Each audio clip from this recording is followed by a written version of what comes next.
जय हिंद साथियों। Fin IAS के यूट्यूब प्लेटफॉर्म पे आप सभी का स्वागत है। हम आशा करके चल रहे हैं कि आप लोगों की पढ़ाई अच्छी चल रही होगी और हमारे चैनल से आप जुड़े होंगे तो आप देखे होंगे कि हम किस प्रकार से हिंदी साहित्य का ऑप्शनल जो है हमने पूरा कोर्स स्टार्ट किया है। और ये कुछ महत्वपूर्ण प्रश्न है जो आप लोगों के हित में है, आप लोगों के हित में ये प्रश्न है। और इस प्रश्न यानी कि इसमें जो प्रश्न है कि ये पहले तो आपको ये मालूम होना चाहिए कि ये हमारा हिंदी साहित्य ऑप्शनल का जो है लेक्चर चल रहा है। लेक्चर नंबर संख्या 2 है, वीडियो लेक्चर है ये हमारा।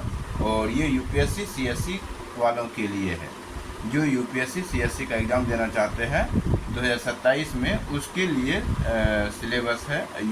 सिलेबस यानी कि कंप्लीट हो चुका है, सिलेबस कवर करवा दिया गया है, सिलेबस को लिखवा दिया गया है, यानी कि पाठ्यक्रम को लिखवा दिया गया है। अब जो हमारा टॉपिक है उस सिलेबस के अनुसार जो है लेक्चर बाय लेक्चर पूरा कवर करवाना, ठीक है। तो इसको जो है हमने लगभग 350 घंटे का लेक्चर प्लान है जो कि हम हिंदी साहित्य को पूरा 350 घंटे में कवर कर देंगे। और ये हमारा जो लेक्चर रहेगा, लेक्चर एक लेक्चर लगभग 1 घंटे से 1.5 घंटे के बीच यानी कि 130, एक लेक्चर 1 घंटे से 1.5 घंटे के बीच रहने वाला है, ठीक है। ये ध्यान में रखें। अगर ये भी ध्यान में रखना है कि अगर किसी कारणवश ये लेक्चर 2 पूरा नहीं हो पाता है तो लेक्चर 2 का ही पार्ट 1 पार्ट 2 बन सकता है, ठीक है। ये इसके लिए आपको सोचना नहीं है, लेकिन आपको यही ध्यान में रखना है कि 350 घंटे से 360 घंटे के बीच ये पूरा का पूरा हिंदी साहित्य हम कंप्लीट करवा देंगे यूट्यूब चैनल पे, ठीक है। और अब महत्वपूर्ण सवाल की ओर आते हैं। तो यहाँ पे पहला सवाल जो है विद्यार्थियों के मन में उठना चाहिए कि क्या संपूर्ण पाठ्यक्रम को यूट्यूब पे पढ़ाया जाएगा। तो इसका साफ उत्तर यहाँ पे लिखा गया है कि यहाँ पे पूरा सिलेबस को कंप्लीट करवाया जाएगा, यानी कि पूरा पाठ्यक्रम को 350 से 360 घंटे के लेक्चर यानी वीडियो लेक्चर के द्वारा पूरा कवर करवा दिया जाएगा, ठीक है। दूसरा प्रश्न उठता है कि कब तक कंप्लीट हो जाएगा, यानी पूरा हो जाएगा ये सिलेबस। अगर आप चालू करना चाहते हैं, जब से आप वीडियो देखेंगे तब से आप 1-1 घंटा आप चालू कर देंगे। मतलब हो सकता है कि आप वीडियो को 1 साल बाद देखें या 6 महीने के बाद देखें, मतलब आप तक जब से पहुँचे ये वीडियो आप एक क्रम पूर्वक देखना चालू करेंगे। प्लेलिस्ट के माध्यम से प्लेलिस्ट में बना दिया जाएगा और इस यानी कि हिंदी साहित्य के प्लेलिस्ट में केवल हिंदी साहित्य का ही लेक्चर रहेगा और किसी भी लेक्चर को इसमें शामिल नहीं किया जाएगा। मतलब कि प्लेलिस्ट में हिंदी साहित्य का प्लेलिस्ट होगा तो हिंदी साहित्य का ही वीडियो पूरा जो है रहेगा, ठीक है। सीसेट का तो सीसेट वाले प्लेलिस्ट में मिलेगा आपको। जीएस का यानी कि प्रीलिम्स के जीएस का तो उसको प्रीलिम्स के जीएस वाले प्लेलिस्ट में मिलेगा, यानी कि फालतू की बातें उसमें नहीं रहेगा। अगर कुछ अदर इशू का कोई वीडियो बनाते हैं, मतलब किसी भी मुद्दे पर कोई वीडियो बनाते हैं तो वो जनरल प्लेलिस्ट होगा, उसी में आपको ये देखने के लिए मिलेगा जो अलग बातें होंगी, ठीक है। लेकिन जो पढ़ने वाली बातें होंगी वो अलग अलग अपना प्लेलिस्ट तैयार रहेगा जिसके माध्यम से आप पूरा सिलेबस कंप्लीट कर पाएंगे। तो यहाँ पे जो सवाल है कि कब तक कंप्लीट हो जाएगा, तो यानी पूरा हो जाएगा तो जनवरी 2027 तक ये पूरा करवा दिया जाएगा। यानी कि 350 घंटे से 360 घंटे का जो लेक्चर प्लान है हमारा, ये जनवरी से यानी कि जनवरी 2027 यानी कि पूरा जनवरी होते होते, यह हो सकता है कि अगर पहले भी कंप्लीट होता है तो पहले भी कंप्लीट हो सकता है। लेकिन अगर हम यहाँ पे कह सकते हैं कि अगर बीच बीच में होता है कि छुट्टी भी हो जाए, तो जिस कारण से जनवरी 2027 तक हम कंप्लीट करवाने की पूर्ण कोशिश करेंगे कि यहाँ पे कंप्लीट होना ही चाहिए, मतलब हो ही जाएगा, इतना समझ के रखिए, ठीक है। हमारा टारगेट ये है जनवरी 2027 तक पूरा सिलेबस को कंप्लीट करवा देना, ताकि आपका ऑप्शनल मजबूत रहे। जीएस प्रीलिम्स के अंतर्गत आपका 200 से 230 घंटे का जो वीडियो लेक्चर प्लान है वो कंप्लीट रहे, और 100 से 120 घंटे का सीसेट लेक्चर प्लान है वो भी कंप्लीट रहे, ताकि आप प्रीलिम्स 2027 को बेहतर कर पाएँ। अब इसकी प्रासंगिकता जो है 2027, 28, 2029 वालों के लिए भी बरकरार रहने वाला है, ठीक है। और जब तक सिलेबस चेंज नहीं होता है तब तक ये हमारा लेक्चर विद्यार्थियों के हित में रहेगा। और तीसरा प्रश्न है कि YouTube पे कब तक ये स्टार्ट हो जाएगा, यानी कब से स्टार्ट हुआ है। तो 4 जुलाई 2026 से स्टार्ट हो चुका है। 4 जुलाई 2026 को हमने सिलेबस को बताया था, पूरा पाठ्यक्रम को समझाया था, और उसका सोर्स के बारे में चर्चा किया था, क्वेश्चन के पैटर्न के बारे में चर्चा किया था। तो पहले लेक्चर में वो कंप्लीट हमने करवा दिया था। आज हमारा ये दूसरा लेक्चर है। और तीसरा यानी कि चौथा जो प्रश्न है यहाँ पे महत्वपूर्ण प्रश्न है, क्या पीडीएफ या पीपीटी से पढ़ाया जाएगा। तो पीडीएफ यानी कि यहाँ पे साफ उत्तर लिखा हुआ है कि नहीं, पीडीएफ या पीपीटी से नहीं पढ़ाया जाएगा, क्योंकि पीडीएफ या पीपीटी जो होता है विद्यार्थियों को आलसी बना रहा है। क्यों आलसी बना रहा है? क्योंकि आप पीपीटी को जब आप देखते हैं, पढ़ते हैं, तो वहाँ से आप नोट्स नहीं बना पाते हैं, जिसके कारण आपको एग्ज़ाम के समय पे समस्याओं का सामना करना पड़ता है। आपके पास कोई कंटेंट ही नहीं होता है। अगर आप यहाँ पे देखेंगे तो यहाँ पर केवल लिखकर ही पढ़ाया जाएगा, जिससे नोट्स बनाने में कोई कठिनाई नहीं होगा। जितना आपको लिख करके दे दिया जाएगा, ठीक है, जितना आपको यहाँ पे नोट्स हम यहाँ पे लिखेंगे, आप उसको देखते हुए लिखेंगे और नोट्स बनाते रहेंगे। और एग्ज़ाम ओरिएंटेड पूरा यानी कि पूर्णतः ये एग्ज़ाम ओरिएंटेड रहेगा। कोई फालतू की बातें इसमें शामिल नहीं किया जाएगा। और लास्ट एग्ज़ाम यानी कि एग्ज़ाम के समय आते आते अपने आप को बेहतर स्थिति में पाएंगे। ऑप्शनल कंप्लीट हो जाएगा, प्रीलिम्स का कंप्लीट हो जाएगा, और बीच में अगर टाइम मिलता है तो हम एथिक्स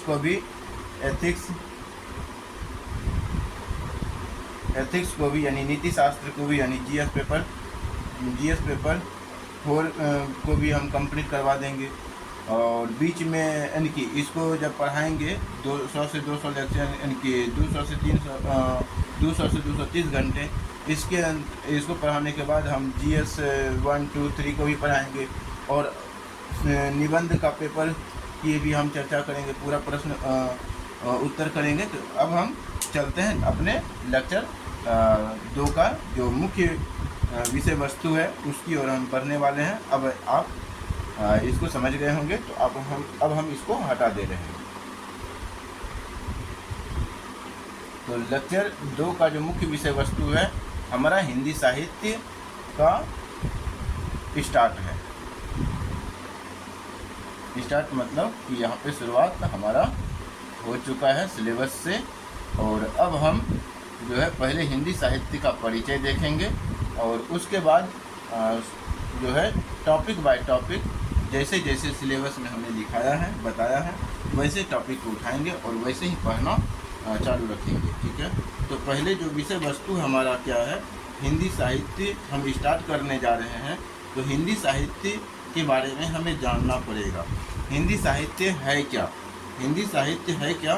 तो इसके लिए हमें यह जानना चाहिए कि हिंदी साहित्य की उत्पत्ति कहाँ से हुई है, ठीक है। तो साहित्य क्या है, यहाँ पे लिखेंगे साहित्य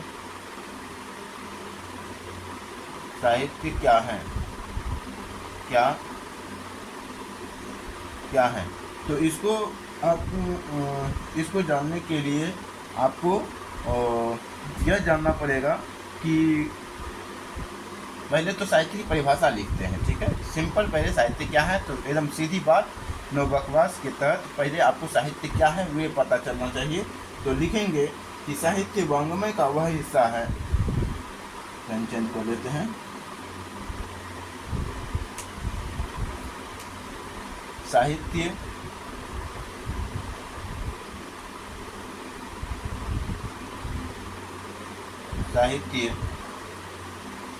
वाङ्मय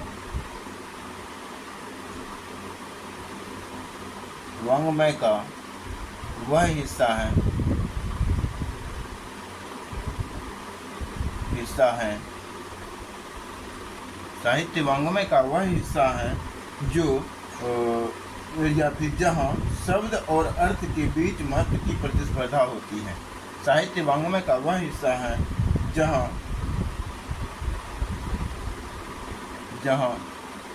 शब्द और अर्थ के बीच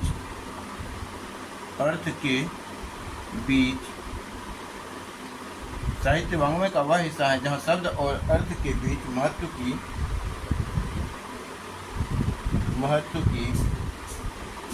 प्रतिस्पर्धा होती है,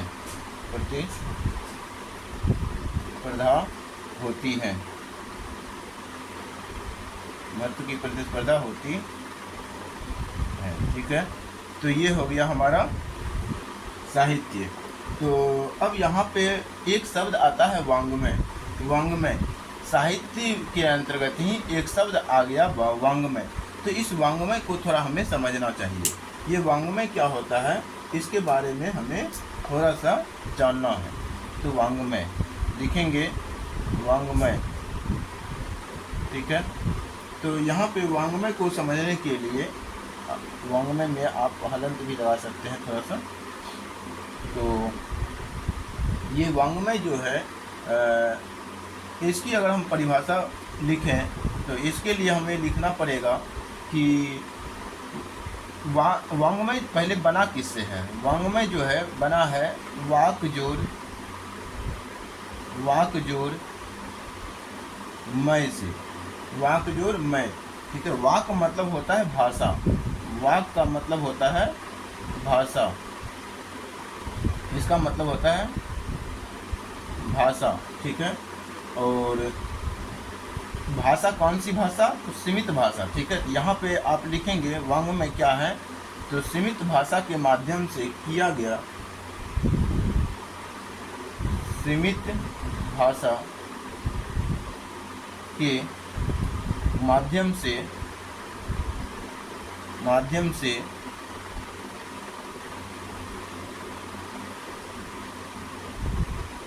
किया गया, सीमित भाषा के माध्यम से किया गया या किया गया कोई भी अभिव्यक्ति,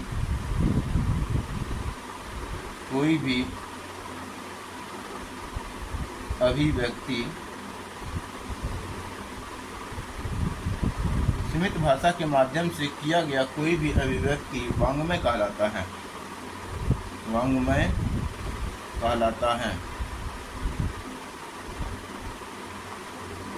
कहलाता आई होप कि आपको दिख रहा हो। 1 मिनट, हाँ बिल्कुल दिख रहा है आप लोगों को। तो वाङ्मय कहलाता है। ठीक है, और यहाँ पे वाङ्मय जो है सीमित, यहाँ पे सीमित भाषा आया। तो भाषा के जो है, भाषा के 2 रूप हैं, भाषा के 2 रूप कौन कौन है, एक है व्यापक भाषा, एक है सीमित भाषा। व्यापक भाषा, दूसरा है सीमित भाषा,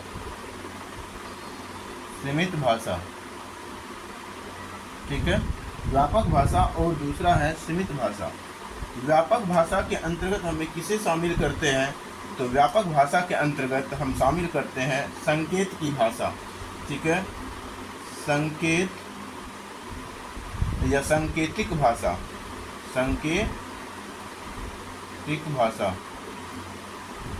भाषा के व्यापक रूप में आता है। दूसरा पशु पक्षी की भाषा, पशु पक्षी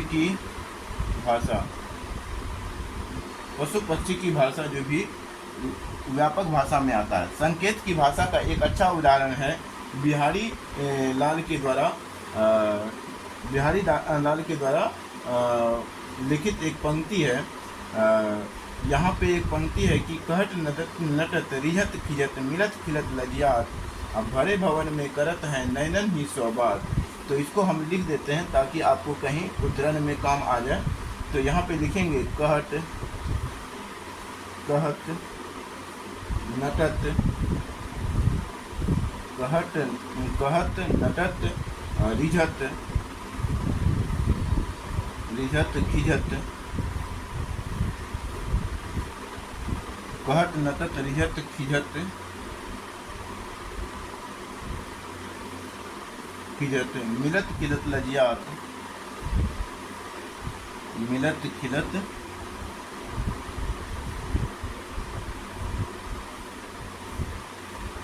खिलत लजियात लजियात भरे भवन में करत हैं भरे भवन में करत हैं नयनन ही सौ बात नयनन ही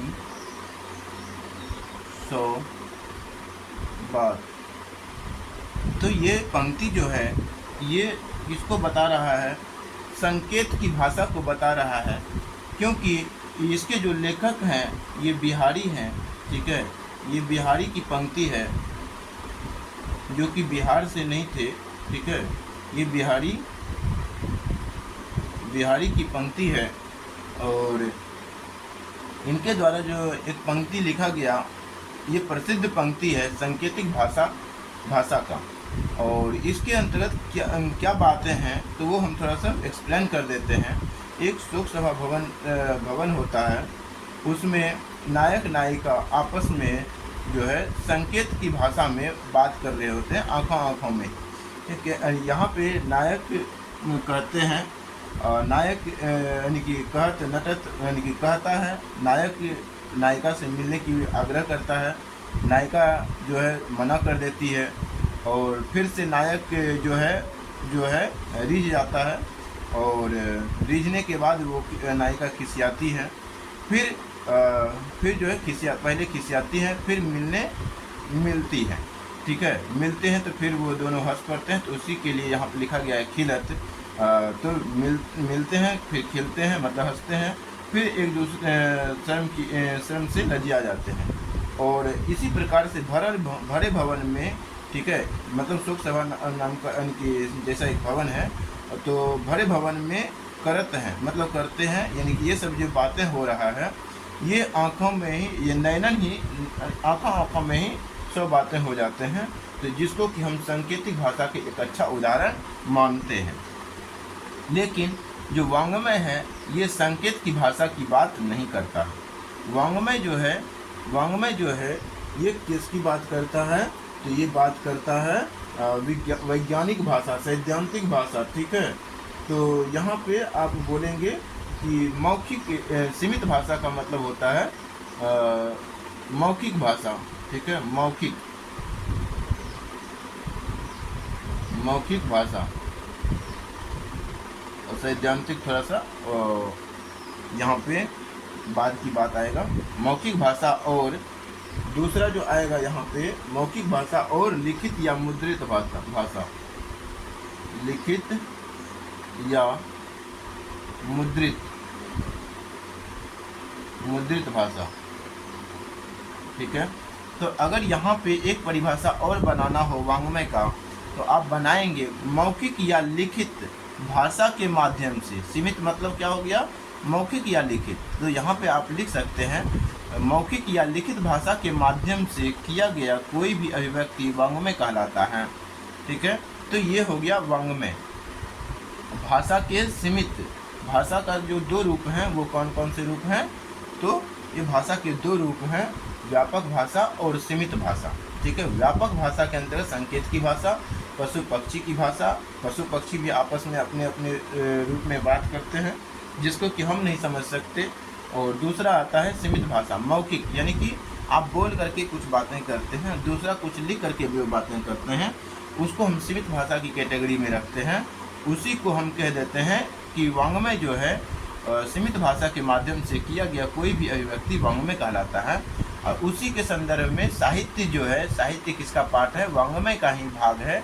तो इसीलिए यहाँ पे कहा गया कि साहित्य वाङ्मय का एक हिस्सा है। साहित्य क्या है, तो वाङ्मय का एक हिस्सा है। तो साहित्य वाङ्मय का वह हिस्सा है जहाँ शब्द और अर्थ के बीच महत्व की प्रतिस्पर्धा होती है।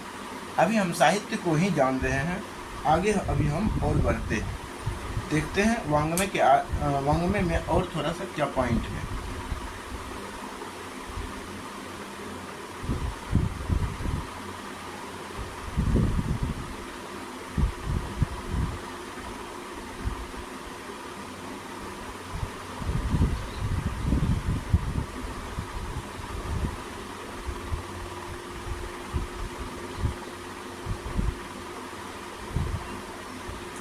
साहित्य की एक छोटा सा परिभाषा अभी कंप्लीट हुआ है। अभी हम साहित्य को और भी विस्तार से समझेंगे, लेकिन उससे पहले थोड़ा सा वांग्मय को और थोड़ा समझना है। तो वांग्मय के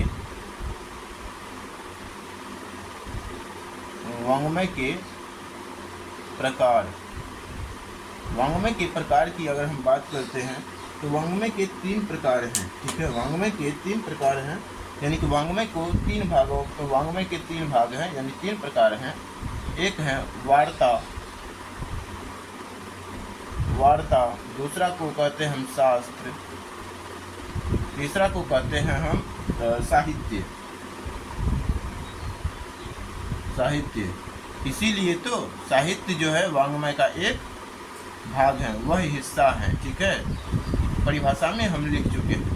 तो यहाँ पे वार्ता, शास्त्र और साहित्य, वांग्मय के प्रकार जो है वो 3 प्रकार हैं।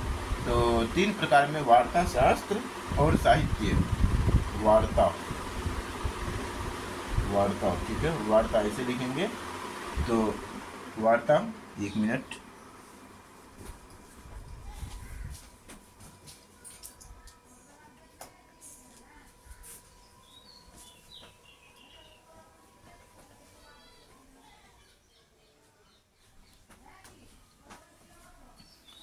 वार्ता के 3 प्रकार। तो वार्ता के 3 प्रकार जो हैं वो कौन कौन से वार्ता के नहीं, वांग्मय के जो 3 प्रकार हैं वो कौन कौन से प्रकार हैं? तो वार्ता, शास्त्र और साहित्य हैं। ठीक है, तो अब वार्ता क्या होता है, थोड़ा सा वार्ता के बारे में हम जानते हैं। यहाँ पे लिखेंगे, 1 मिनट,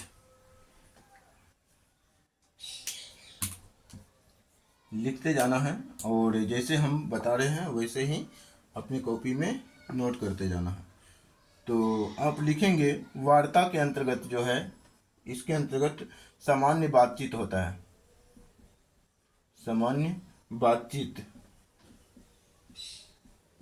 बातचीत की जाती है वार्ता के अंतर्गत। ठीक है, दूसरा और की बात करें तो अर्थ की प्रधानता होती है शब्द की तुलना में, यानी कि शब्द की तुलना में अर्थ की प्रधानता ज़्यादा होती है। तो अर्थ ज़्यादा यहाँ पे प्रधान है, मतलब अर्थ का ज़्यादा महत्व है शब्द की तुलना में। तीसरा अगर हम बात करते हैं तो वार्ता में हम सामान्य बातचीत करने के दौरान वार्ता के अंतर्गत हम मुहावरे का प्रयोग करते हैं, मुहावरे का प्रयोग कर सकते हैं। ठीक है, मुहावरे का प्रयोग करते हैं। और वार्ता जो होता है 2 या 2 से अधिक लोगों के बीच आपसी बातचीत होता है। तो यहाँ सामान्य बातचीत लिखी दी है, कोई ज़रूरी नहीं है। और जब भी बातचीत होगा तो 2 या 2 से अधिक लोगों के बीच ही होगा। ठीक है, अब यहाँ पे दूसरा जो पॉइंट आता है शास्त्र के अंतर्गत बात करें तो यहाँ पे सैद्धांतिक भाषा का प्रयोग होता है। ठीक है, तो यहाँ पे वैज्ञानिक या विज्ञान आधारित होता है शास्त्र। दूसरा जो है सैद्धांतिक होता है, सैद्धांतिक भाषा का प्रयोग करते हैं इसके अंतर्गत। और शास्त्र के अंतर्गत जो है शब्द की प्रधानता होता है। ठीक है, यहाँ पे अर्थ की प्रधानता था, यहाँ पे शब्द की प्रधानता है। शब्द की प्रधानता अर्थ की तुलना में ज़्यादा है, यानी कि अर्थ से ज़्यादा शब्द का महत्व होता है यहाँ पे। ठीक, इसको भी हम परिभाषा के रूप में अभी हम लिखेंगे। और तीसरा जो है साहित्य के अंतर्गत जो होता है शब्द अर्थ के बीच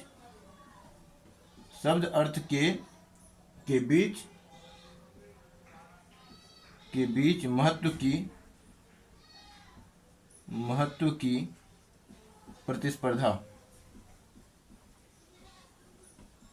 महत्व की प्रतिस्पर्धा होती है, महत्व की प्रतिस्पर्धा होती है। जैसा कि हम परिभाषा में लिखाए थे कि साहित्य वाङ्मय का वह हिस्सा है जिसमें शब्द और अर्थ के बीच महत्व की प्रतिस्पर्धा होती है। साहित्य की छोटा सा परिभाषा के अंतर्गत हम यही लिखाए थे जस्ट। ठीक, तो अब हम आते हैं वार्ता की ओर। ठीक है, वार्ता की ओर हम आएंगे और इसके अंतर्गत अगर हमें लिखना हो परिभाषा के रूप में तो आप लिख सकते हैं वार्ता अर्थात बातचीत, वार्ता, वार्ता अर्थात बातचीत, वार्ता अर्थात बातचीत, वार्ता अर्थात बातचीत वाङ्मय का वह हिस्सा है। ये भी तो वाङ्मय का ही हिस्सा है ना, तो ऐसे आप लिख सकते हैं वार्ता अर्थात बातचीत वाङ्मय का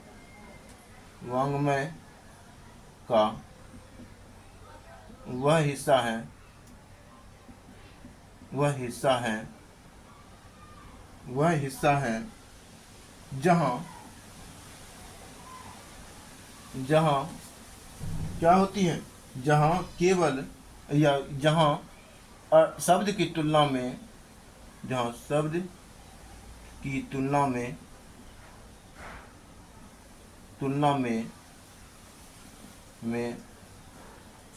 अर्थ का महत्व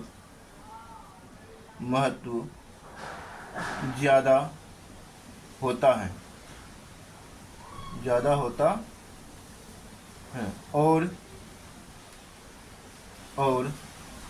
इसमें सामान्य बातचीत के दौरान मुहावरे का प्रयोग किए जाते हैं, होता है और इसमें सामान्य बातचीत के दौरान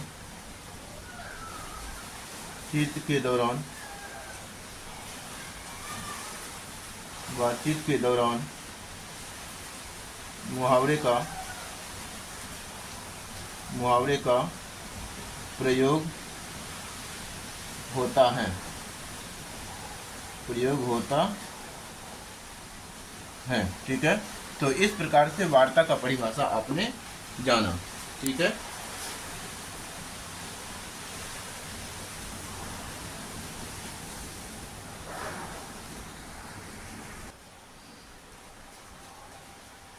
हम यह आशा करते हैं कि आपने वार्ता की जितनी बातें हैं वो आप अपने नोट्स में नोट कर लिए होंगे। अगर नहीं किए होंगे तो आप वीडियो को पॉज करके भी आप यानी कि जो है इसे नोट कर सकते हैं, नोट्स बना सकते हैं और पूर्णतः क्लियरिटी आते जाएगा। अब आप शास्त्र के अंतर्गत आप परिभाषा के रूप में लिखेंगे। इसके अंतर्गत हम कहेंगे कि शास्त्र वाङ्मय का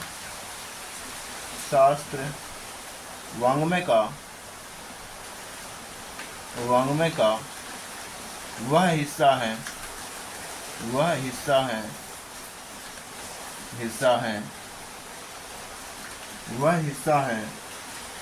शास्त्र वाङ्मय का वह हिस्सा है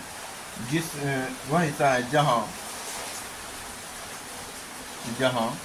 थोड़ा बारिश स्टार्ट हो गया है, थोड़ा सा अगर आवाज़ आए तो आप लोगों को थोड़ा सा डिस्टर्बेंस हो सकता है, लेकिन उसके लिए खेद है और ये प्राकृतिक चीज़ें हैं, इसको तो हम रोक भी तो नहीं सकते हैं। तो यहाँ पे है शास्त्र वाङ्मय का वह हिस्सा है जहाँ भाषा सटीक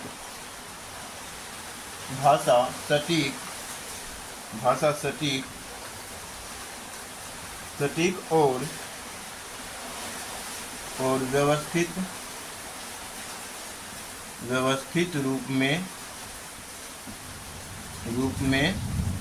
रूप में आती है। भाषा सटीक और व्यवस्थित रूप में आती है। इसमें शब्द की प्रधानता अर्थ की तुलना में ज़्यादा होती है। इसमें शब्द की प्रधानता अर्थ के तुलना में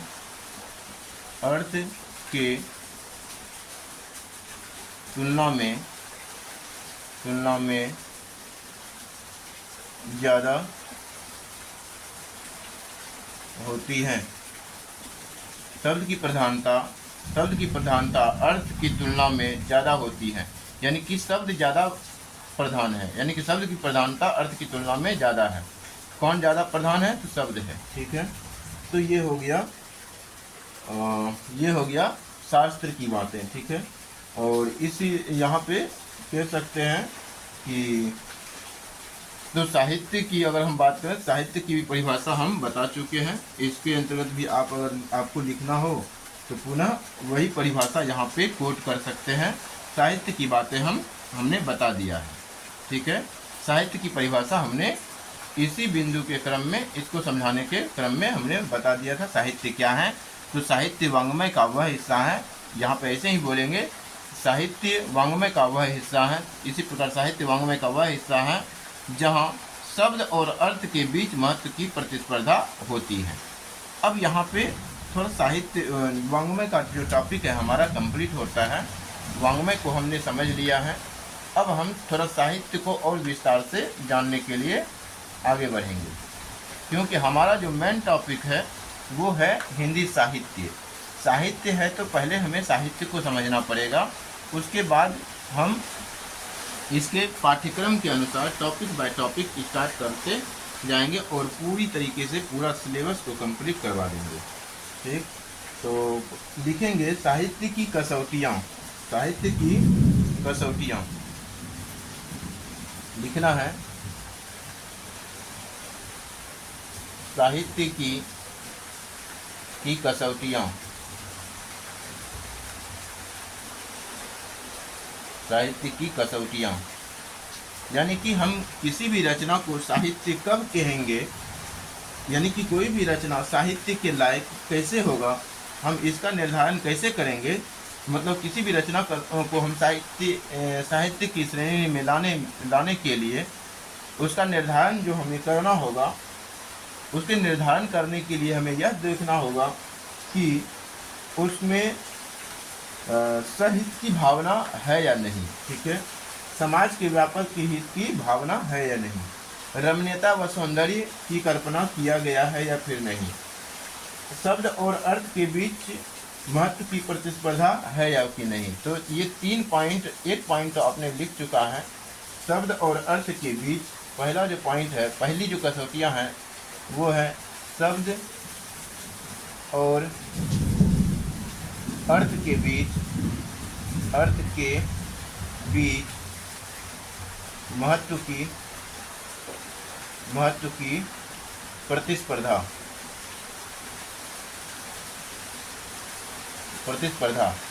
दूसरा है समाज के या प्लस हित, मतलब कि समाज के, मतलब समाज के व्यापक हित की भावना। और तीसरा जो है हमारा वो है रमणीयता व सौंदर्य। रमणीयता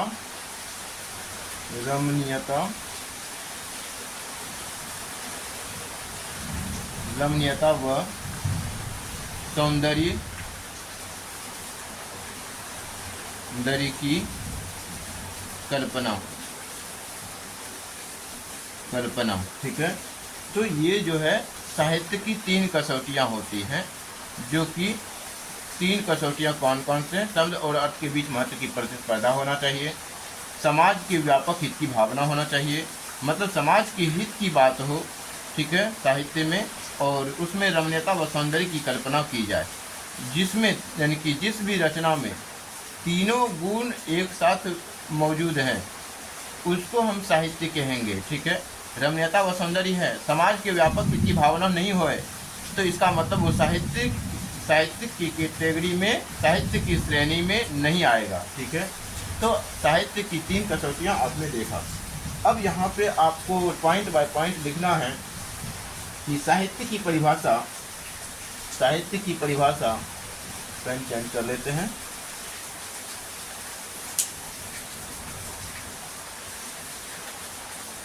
यहाँ पे लिखेंगे साहित्य की परिभाषा, साहित्य की परिभाषा गणित की तरह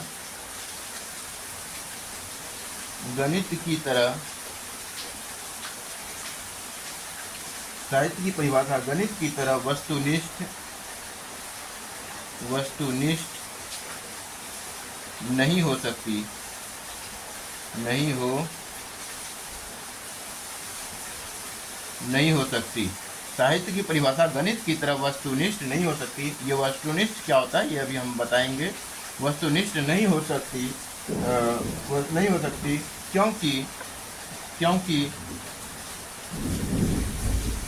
क्योंकि साहित्य का संबंध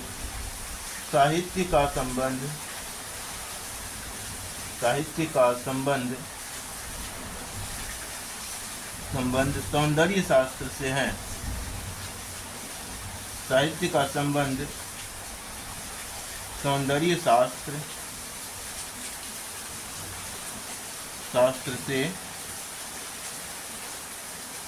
से है।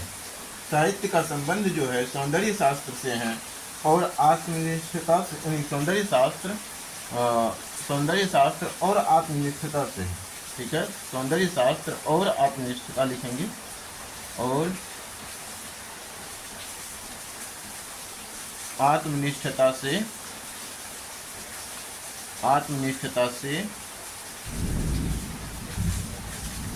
है। ठीक है, और यहाँ पे आपको लिखना है सामान्यतः किसी रचना को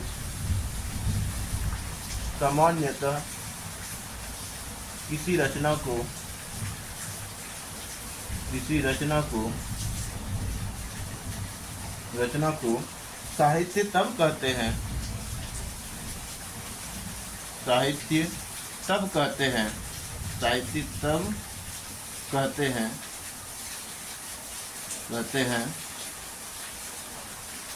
साहित्य तब कहते हैं जब उसमें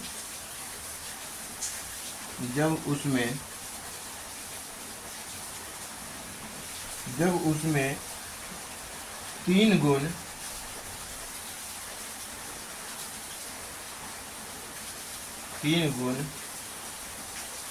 विद्यमान हो।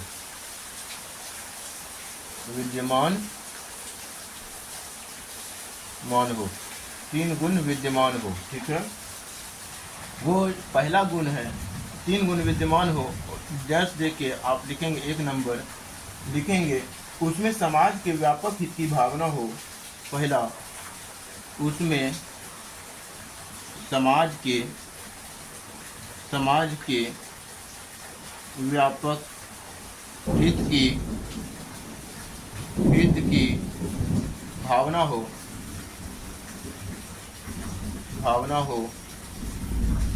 समाज के व्यापक हित की भावना हो।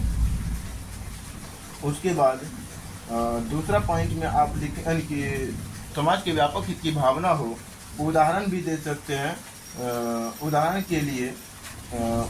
के लिए आप तुलसीदास और कबीरदास का उदाहरण दे सकते हैं। उदाहरण के लिए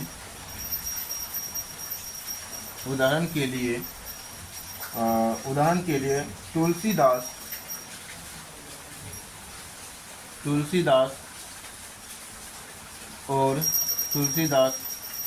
और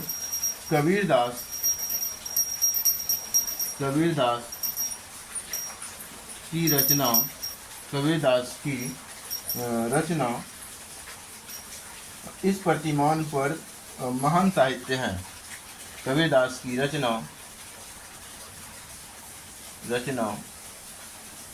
इस प्रतिमान पर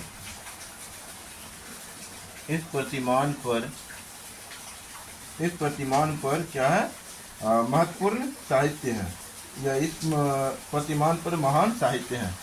महान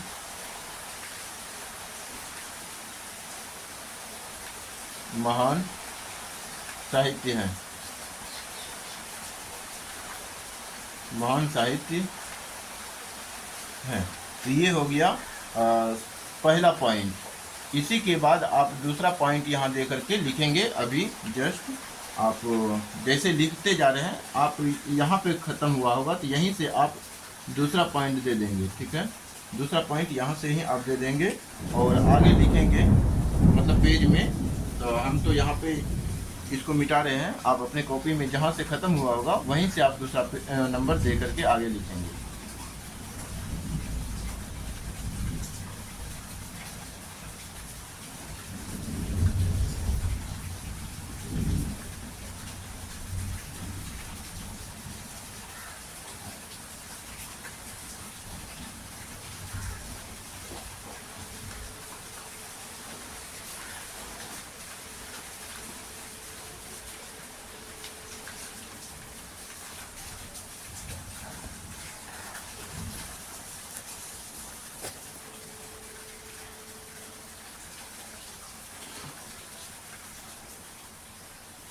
दूसरा नंबर में आपको लिखना है कि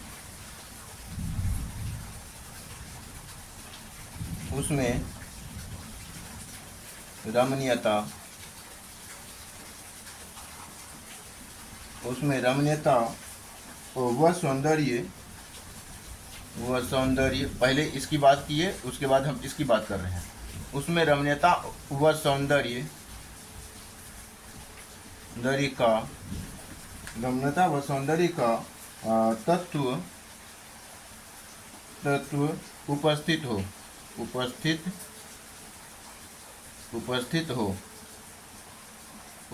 हो, ठीक है। और इसमें अगर उदाहरण देना हो तो इसमें आप उदाहरण दे सकते हैं। उदाहरण के लिए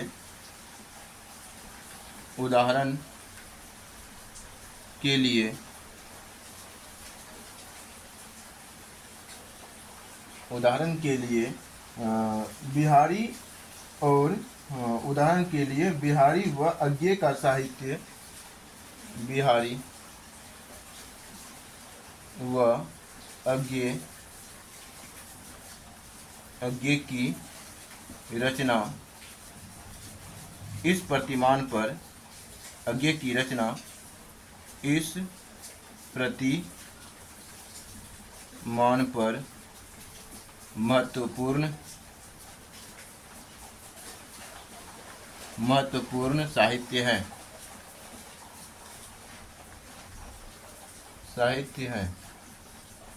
ठीक है। और तीसरा आप पॉइंट लिखेंगे, तीसरा में आप यहीं से लिखना है। तीसरा पॉइंट में आप लिख सकते हैं कि उसमें वार्ता की तरह, यानी कि उसमें शब्द और अर्थ के बीच महत्व की प्रतिस्पर्धा। बस तीसरा पॉइंट यही लिख करके समाप्त कर देना है। उसमें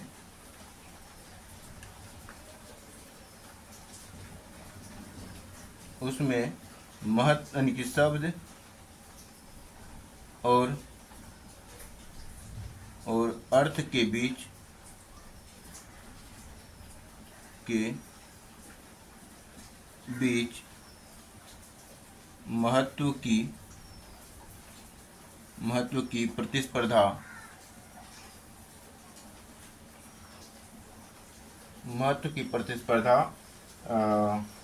मौजूद होती है,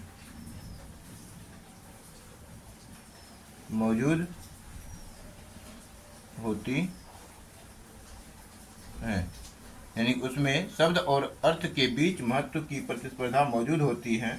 और ये हमारा तीनों पॉइंट, यानी तीनों कसौटियाँ इसके अंतर्गत हो गया, ठीक है।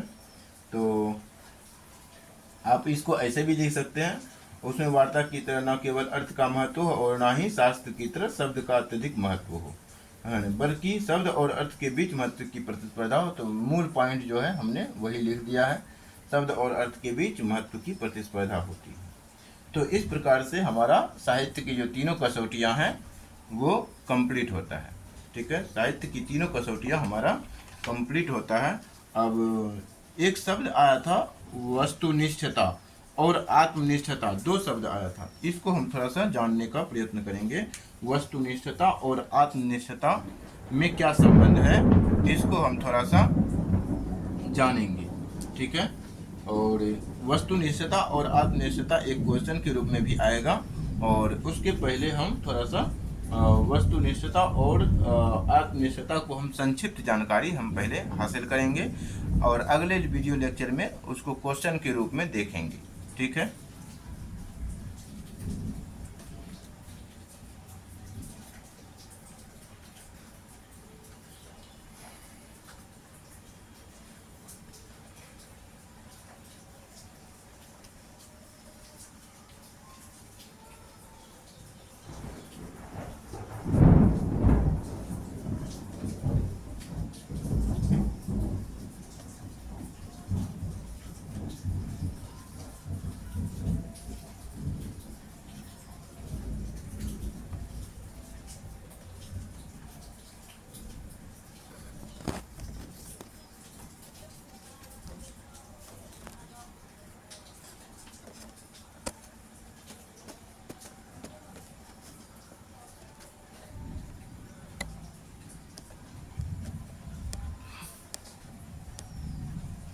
अब एक नया टॉपिक देंगे, वस्तुनिष्ठता वर्सेस आत्मनिष्ठता। वस्तुनिष्ठ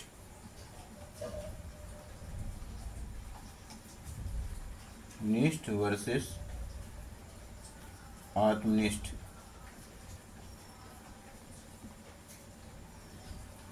वस्तुनिष्ठ हम किसको बोलेंगे, जो वस्तु में स्थित होता है उसे हम वस्तुनिष्ठ बोलते हैं। तो इसके लिए आप लिखेंगे जो वस्तु में जो वस्तु में स्थित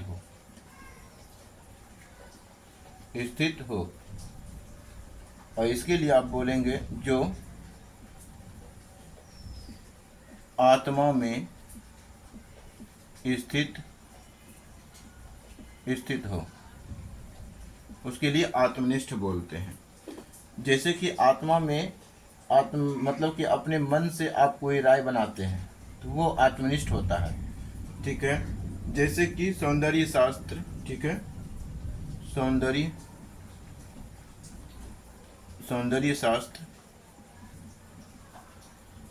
शास्त्र जो है एक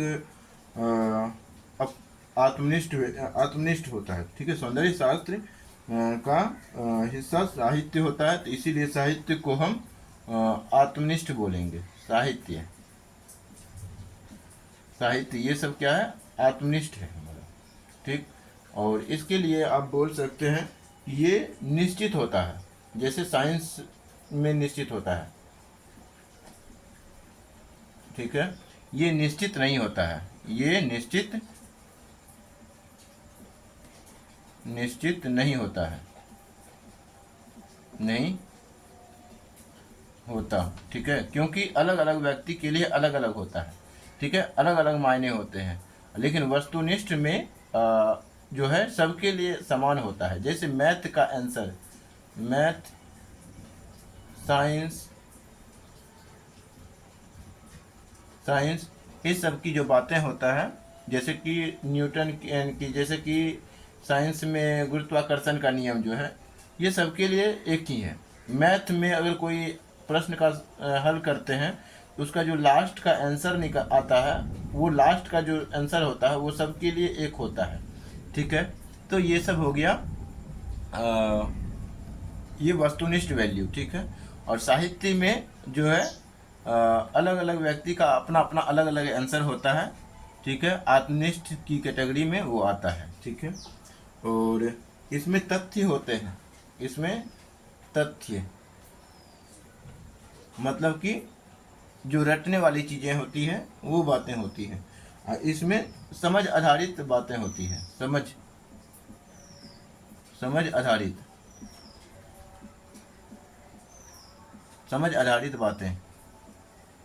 बातें की बात हो रहा है, ठीक है, ना कि समझ में। तो मैथ को भी तो हम समझते हैं, तो उसकी बात यहाँ पे होता है, ठीक है। तो ये हो गया वस्तुनिष्ठता और आत्मनिष्ठता का छोटा सा मूल्यांकन, छोटा सा जो है इंट्रो के रूप में हमने देख लिया है। और इसको आत्मनिष्ठता और वस्तुनिष्ठता को हमने समझ लिया है। तो साहित्य जो है आत्मनिष्ठ वैल्यू है, आत्मनिष्ठ यानी कि आत्मनिष्ठ है, क्योंकि इसमें सौंदर्य शास्त्र का हिस्सा होता है साहित्य, और रमणीयता व सौंदर्य की कल्पना की जाती है इसमें साहित्य में, और समाज के व्यापक हित की भावना होती है, और शब्द और अर्थ के बीच महत्व की प्रतिस्पर्धा होती है, जिसके कारण साहित्य को हम आत्मनिष्ठ कहते हैं। अब साहित्य का जो थोड़ा वर्गीकरण है उसको हम वर्गीकरण को समझने वाले हैं। साहित्य को का जो वर्गीकरण है किस रूप में हुआ है इसको भी समझने के बाद अगले लेक्चर से जो है हम टॉपिक वाइज यानी सिलेबस में जो पहला टॉपिक को टॉपिक है और को टॉपिक का नंबर 1, नंबर 2, नंबर 3 इसी प्रकार से उठाते जाएंगे और अध्ययन करते जाएंगे। लेकिन पहले समाज यानी कि साहित्य का हमें वर्गीकरण करना पड़ेगा। तो साहित्य को वर्गीकरण करने के बाद हम आगे प्रवेश करेंगे।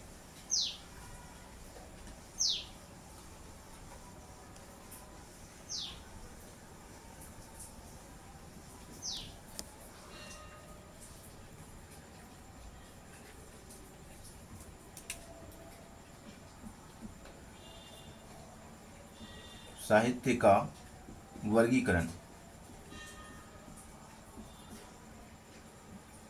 साहित्य का वर्गीकरण, अब इसके अंतर्गत हमें अलग अलग भागों में बांटना पड़ेगा।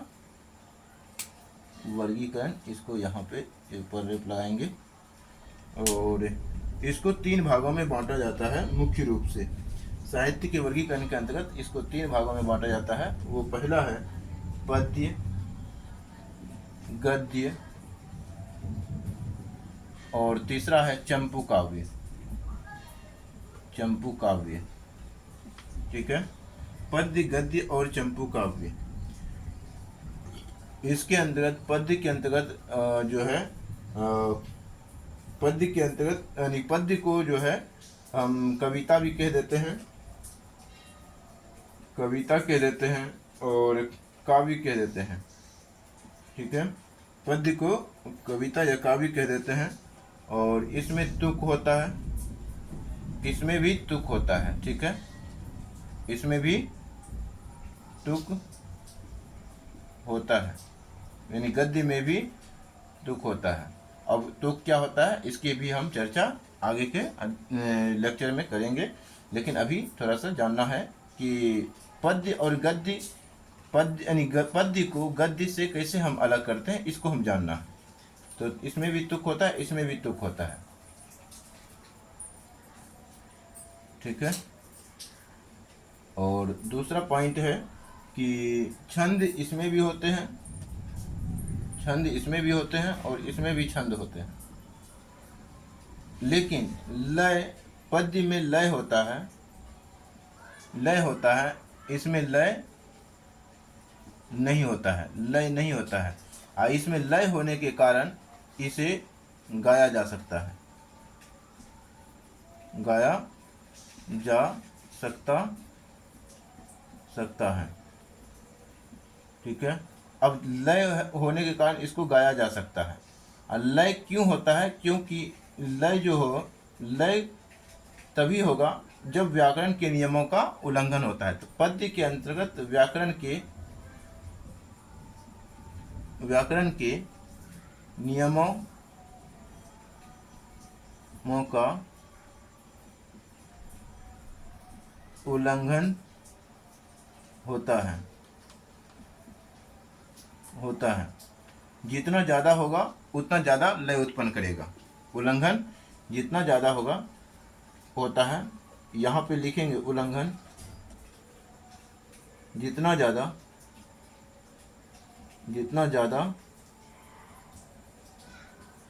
होगा उतना ज़्यादा लय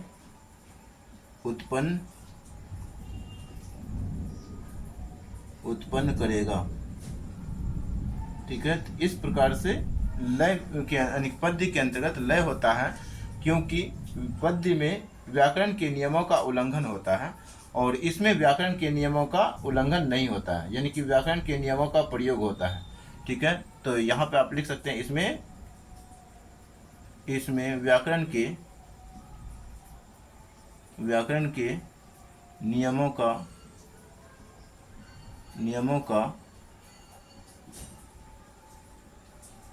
उल्लंघन नहीं होता है,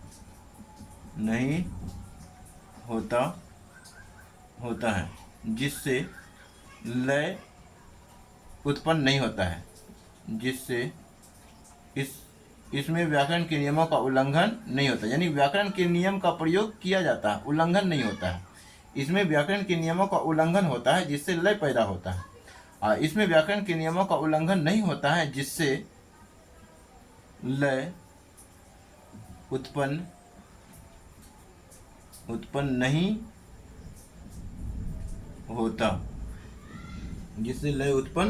नहीं होता, और चंपू काव्य जो है, चंपू काव्य पद्य और गद्य दोनों का मिश्रण होता है, पद्य और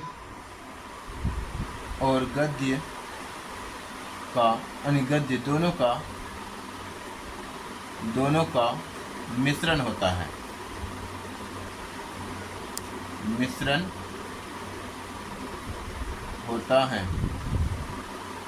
चंपू काव्य पद्य और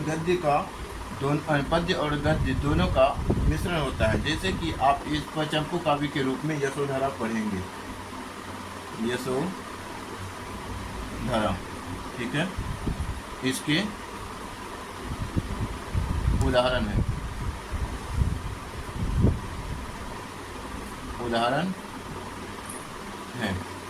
तो इस प्रकार से साहित्य का वर्गीकरण हम पद्य, गद्य और चंपू काव्य के रूप में करते हैं। और अब जो है हम आगे के लेक्चर में अध्ययन करेंगे टॉपिक बाय टॉपिक, जो टॉपिक सिलेबस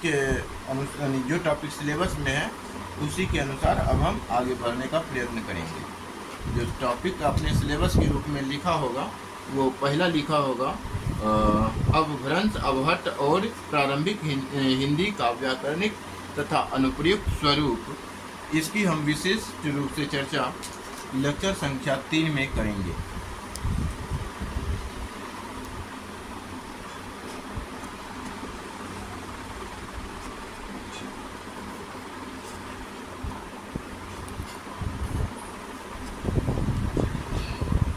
थोड़ा सा हम इसको कनेक्ट कर दे रहे हैं। पहले हम इसको आई होप कि इसे आप लिख चुके होंगे और तो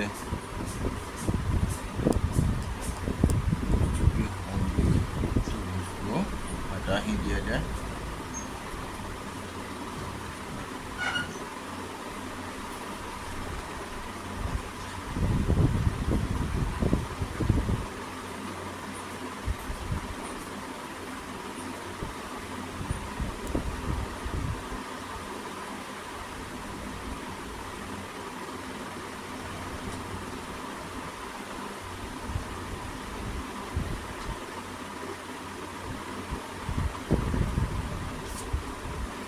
अब हम थोड़ा सिलेबस याद दिला देते हैं। सिलेबस जो पहला पॉइंट आपने लिखा होगा, वो सिलेबस के अंतर्गत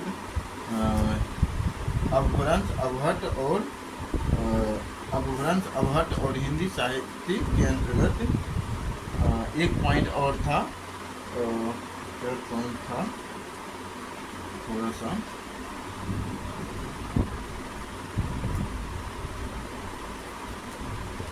दिमाग से निकल रहा है, वो टॉपिक था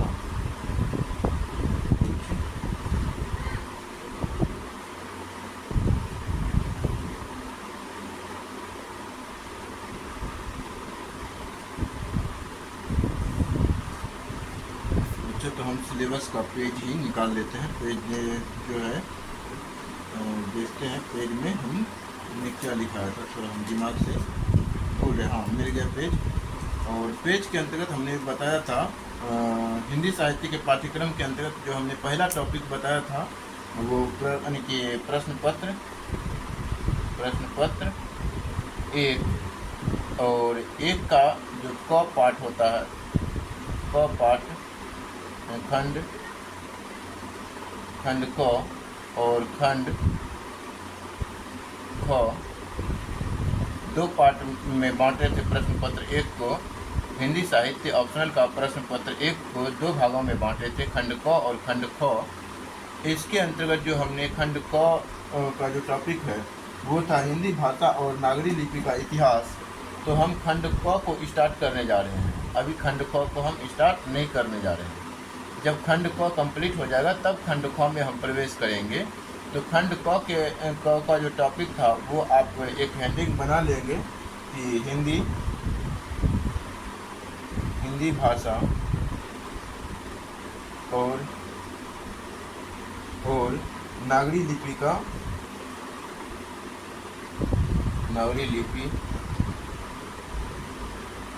का इतिहास।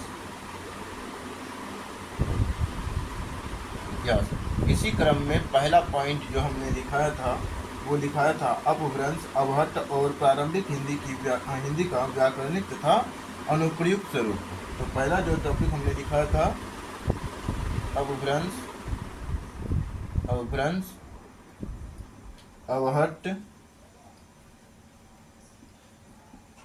अवहट्ट और प्रारंभिक अपभ्रंश, अवहट्ट और प्रारंभिक हिंदी का व्याकरणिक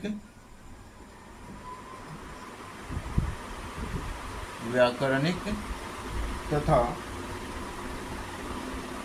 अनुप्रयुक्त